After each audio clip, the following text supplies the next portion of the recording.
낭독연재 40년 전 오늘 부마 사태에서 11유까지 부끄럼 타는 초인의 최후.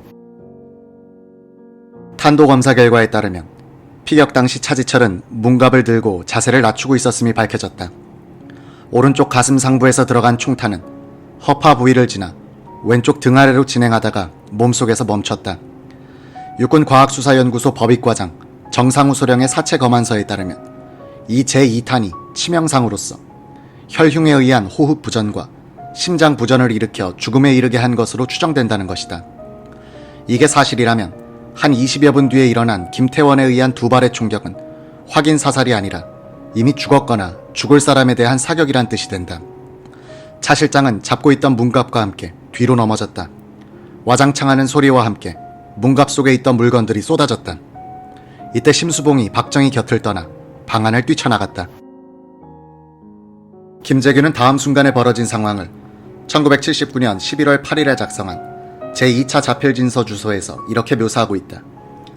차 실장을 거꾸로 때리고 앞을 보니 대통령은 여자의 무릎에 머리를 대고 있어 식탁을 왼쪽으로 돌아서 대통령이 있는 데로 가자 거기에 앉아있던 여자가 본인의 얼굴을 쳐다보며 공포에 떠는 눈초리로 보고 있어 총을 대통령 머리에서 약 50cm까지 가까이 대고 한 발을 발사하여 대통령을 즉사시키고 나온 것이 기억이 되며 제2탄은 박정희의 오른쪽 귀 위로 들어가 뇌수를 관통하고 콧잔 등까지 나와서 살 속에서 멈췄다. 이것이 치명상이 되었지만 즉사는 아니고 아직 생명은 붙어 있었다. 끝까지 대통령 곁을 지킨 신재수는 김재규가 방에 들어올 때 발 밑으로 푹 파인 아래쪽으로 숨었다가 차지철을 쏘는 총성을 듣고 몸을 일으켰다. 그녀는 박정희를 안고 있다가 다가오는 김재규와 눈이 마주쳤다. 신재수는 지금도 그것은 인간의 눈이 아니라 미친 동물의 눈이었다고 기억한다. 그녀는 김재규가 박정희의 머리에 총을 갖다 대었을 때는 이제는 나도 죽는구나 하고 후다닥 일어났다. 실내 화장실을 향해서 뛰는 그녀의 등 뒤에서 총성. 귀가 멍멍하고 잠깐 정신이 나갔다가 깨어보니 주위가 조용했다.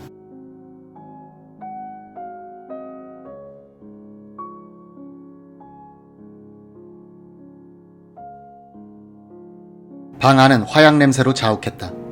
신양은 실내 화장실 안에서 문을 잠그고도 손잡이를 꼭 잡고 있었다.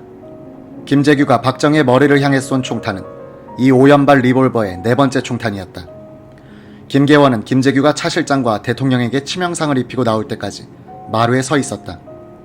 이 마루와 만찬장은 붙어있고 마루에서는 열려있던 문을 통해서 방 안에서 김재규가 차 실장과 대통령을 쏘는 것을 볼 수 있는 위치였다.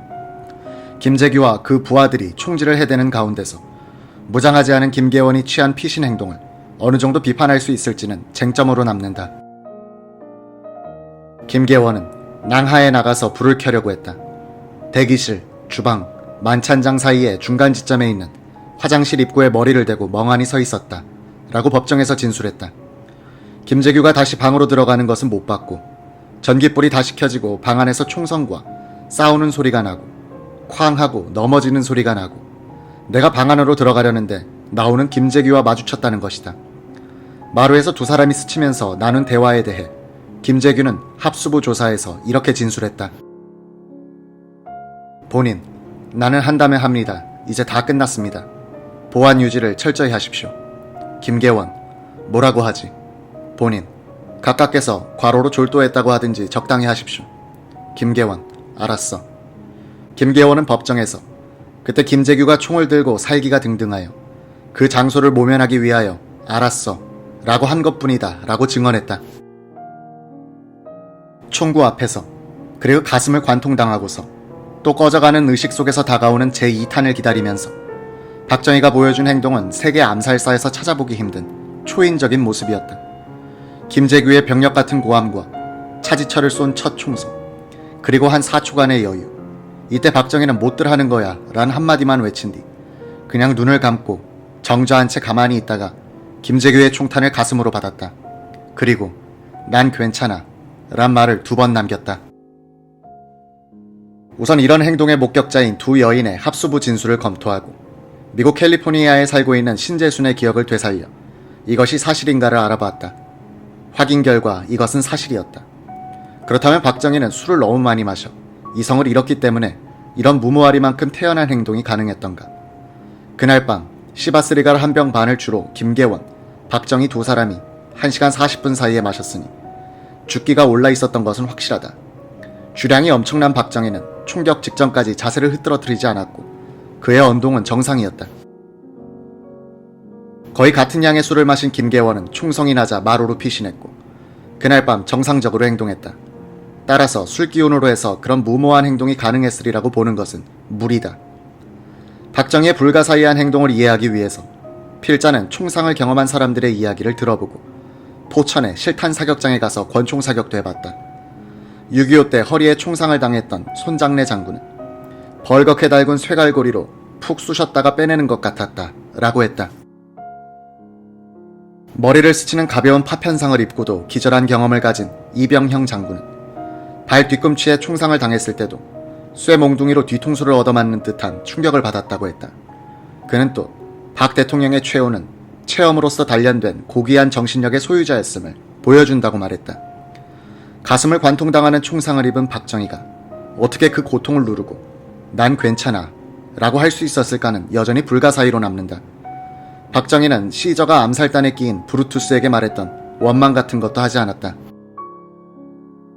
1995년 암살당한 이스라엘의 라빈 수상이 박정희와 비슷한 말을 남기고 운명한 사람이다. 그는 등과 배에 총을 맞고 병원으로 실려가면서 아프긴 한데 별것 아니야 라고 말한 뒤 혼수 상태에 빠져 사망했다. 필자는 이 라빈 수상이 암살되기 하루 전에 마지막 인터뷰를 했었다. 라빈의 인상은 박정희와 흡사했다. 단아하고 소탈한 모습. 어렵게 태어난 국가의 짐을 고독하게 지고 걸어가다가 동족의 총탄에 맞아 죽어간 모습까지도 두 사람은 비슷했다. 라빈 수상은 참모총장 시절이던 1966년에 한국을 방문하여 박 대통령을 만났었다. 그때의 추억을 이야기하면서 그는 박정희의 지도력을 높게 평가했다. 박정희는 설마 나를 쏘겠는가 하는 자신감 때문에 피신 동작을 하지 않았으리라고 말하는 사람도 있다. 바로 눈앞에서 총격이 이루어지고 피를 쏟으며 경호심장이 달아나고 하는 아수라장에서 평범한 사람들은 계산보다 본능적인 조건 반사적인 행동에 지배당한다. 박정희의 태연자악한 행동은 그의 본능으로 내면화된 사생관, 지도자도의 자연스러운 발로였다고 보아야 할 것이다. 그는 남 앞에서는 부끄럼 타고 누가 면전에서 칭찬을 하면 쑥스러워하고 유경수와 선을 보러 갈 때는 가슴이 떨려서 소주를 마시고 간 사람이었지만 죽음과 대면할 때는 항상 의연했다. 그는 여순반란 사건 이후에 군내 남로당 조직 수사에 연루돼 체포되고 전기 공문을 당한 뒤에 수사 책임자 백선엽 정보국장에게 구원을 요청한다. 박정희의 생사 여탈권을 쥐고 있었던 백선엽과 수사 실무자 김한일은 지옥의 문턱에 서서 구원을 요청하던 박정희의 모습이 비굴하지가 않았고 의연했다고 전한다. 백선엽 장군은 도와드리죠 하는 말이 무심코 나오더라고 회고했다. 인격이 그를 살린 것이었다. 1961년 5월 16일 새벽 한강 다리 위에서 혁명군 선발대를 저지하는 헌병들의 사격이 쏟아질 때도 박정희는 태연했다. 1974년 8월 15일 국립극장에서 문세광의 총탄이 날아올 때 유경수가 피격대에 실려가고 나서 연설을 계속할 때 그는 비정하리만큼 냉정했다. 10월 26일 밤 나타난 박정희의 행동은 이런 과거 행태의 연장선에서 자연스럽게 표출된 것이지 그에게 있어서는 특별한 것이 아닐 수도 있다. 사선을 넘나들면서 죽음과 친해지고 그 죽음을 끊임없이 사색하여 드디어 죽음과 친구가 되어버린 박정희. 그가 제1탄을 가슴에 맞고서 제2탄을 기다릴 때까지의 시간은 1분 내외였을 것이다. 이 시간에 그는 의식을 지니고 있었을 가능성이 매우 높다. 허파 관통상을 당하면 허파의 혈관이 터져 다량의 출혈이 생기고 호흡이 곤란하게 된다. 가래 끓는 소리를 내면서 숨이 찬다. 이 상태에서도 한 10분간은 의식을 유지할 수가 있다. 박정희의 사망진단서를 끊었던 국군 서울지구병원 김병수 원장은 김재규가 제2탄을 발사하려고 권총을 갖다 대었을 때 박정희는 의식은 하고 있었지만 거부할 힘은 없었을 것이라고 말했다.